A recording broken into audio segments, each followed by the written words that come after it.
Russia is parody of Soviet Union and may share its fate, says Zelensky's chief of staff. Can Russia freeze Ukraine this winter? And how massive drone attack sparks explosions and fire at Russian plant in Ryazan? The latest news next.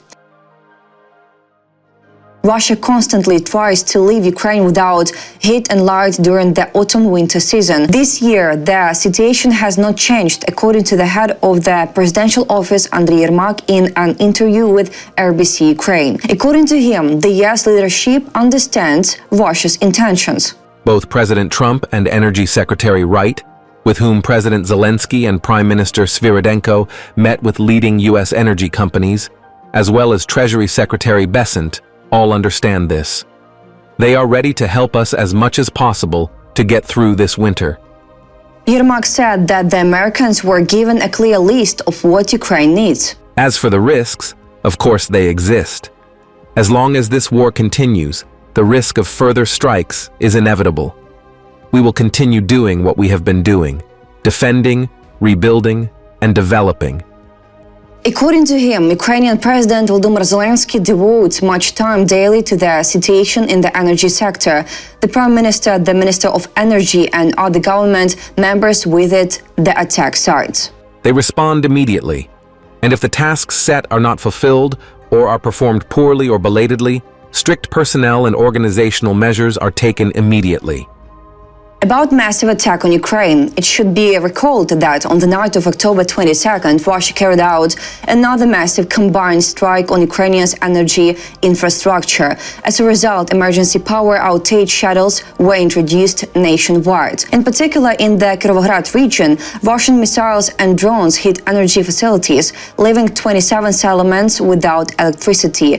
Due to enemy strikes on a Detak energy facility in the Odessa region, more than 14,000 households were left without power. In Zaporizhia, about 2,000 consumers were left without electricity after the night attack.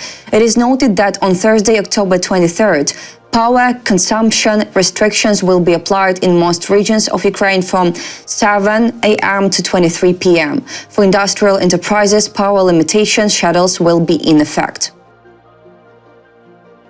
Russia may share the fate of the Soviet Union and collapse, as not all nations joined it voluntarily, said Andriy Yermak. In his opinion, Russians themselves understand that despite the size of their country, Ukrainian soldiers can reach anywhere. The war has already moved onto their territory. Any empire, any dictatorship is built on violence, and some submit to it for various interests. But there are also many, even the majority, who are afraid. Yermak emphasized that fear weakness when an empire begins to shake and crack at the seams.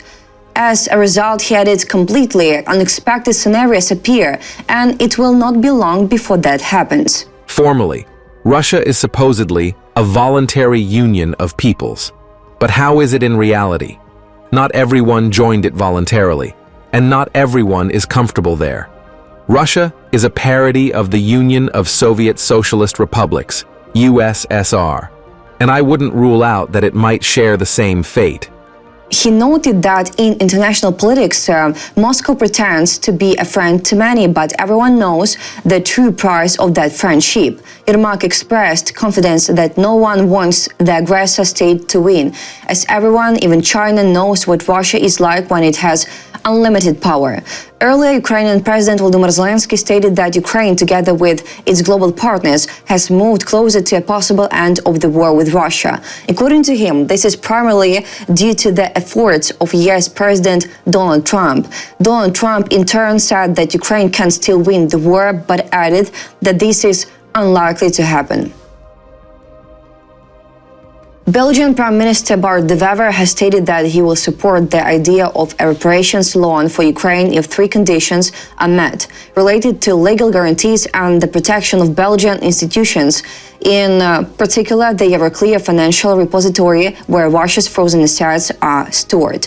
Reported by European Pravda, citing Bart De Wever's remarks to the media ahead of a EU leaders summit on the 23rd of October.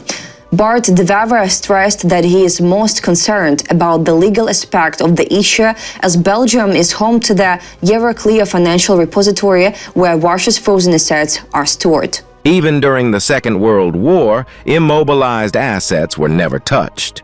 Deveva said that providing Ukraine with a reparations loan using Russia's frozen assets would be a highly significant step if such a decision were made, and added that there were 3 key conditions attached. Belgium's first requirement is the full distribution of legal risks. The Prime Minister warned that Belgium could face major lawsuits if the plan went ahead, stressing that such a move must be undertaken jointly. He added that Brussels also sought guarantees that, should the funds need to be repaid, all EU member states would share the responsibility, saying Belgium could not be left to shoulder the consequences alone. Thirdly, Belgium wants other countries where Russian assets are frozen to take similar steps. We know that there are vast amounts of Russian money in other countries that are silent about this. If we move, we must move all together. That's European solidarity. He added that if others do not agree to these demands, then he will do everything in his power to block the decision on the reparations loan because he sees great risks in it. He cautioned that potential countermeasures still need thorough analysis, stressing that EU member states must realize the risks involved. Deveva said that if the EU seizes Putin's assets, Moscow could retaliate by confiscating the property of European companies still operating in Russia, and other states aligned with the Kremlin might follow suit. He added that by unfreezing and allowing Russia to reclaim those funds, Europe could inadvertently assist rather than punish Putin. He warned that companies losing assets as a result could take legal action, underscoring the need for full transparency about the risks and the legal foundation for such a move, which the Belgian Prime Minister believes had yet to be presented. Deveva concluded by saying that if Europe intended to take steps unprecedented in history, it must first establish a solid legal foundation. He added that he considers his country's reservations to be entirely justified. On the night of October 23rd, there was a loud noise in the Ryazan region of Russia. A fire broke out at one of the enterprises as a result of a drone attack, according to the Russian telegram channel Astra. According to the local governor, Russian air defense forces allegedly destroyed 14 drones, but the debris caused a fire. The governor said last night 14 UAVs were destroyed by air defense forces over the Ryazan region. The falling debris caused a fire on the territory of one enterprise. Emergency services are working at the site. He added that there were no casualties and that material damage was still being assessed. Residents speculate that the target was the Ryazan oil refinery, one of the largest in Russia. The plant processes more than 17 million tons of oil per year and plays a key role in supplying fuel to Russian troops. About the attack on Ryazan refinery, this is not the first time the Ryazan refinery has been attacked by drones. Since the beginning of 2025, the plant has been targeted by drones at least 5 times. One of the most massive attacks took place on January 24th this year, when 3 fuel tanks and a production workshop caught fire. On the night of September 5th, units of the Unmanned Systems Forces, in cooperation with other components of the Ukrainian Defense Forces, again struck the Ryazan oil refinery. At that time, a hit on the primary oil refining facility was recorded. The strike on the same facility was officially confirmed by the commander of Ukraine's aerial reconnaissance unit, Robert Brody, who noted that the attack was carried out by units of the Security Service of Ukraine. As a result of these actions, the plant's infrastructure was significantly damaged. In March and May 2024, drones also attacked this refinery, causing massive fires. According to Ukrainians' general staff, the strikes on Russian oil refineries are intended to reduce Russia's ability to supply its army with fuel and undermine its economic stability. On August 26, a powerful explosion occurred on the Ryazan-Moscow main oil pipeline in the Ryazan region, which is one of the key sources of oil products supplied to Moscow. That's all for today. Thanks for watching this video. Support Ukraine, like and subscribe.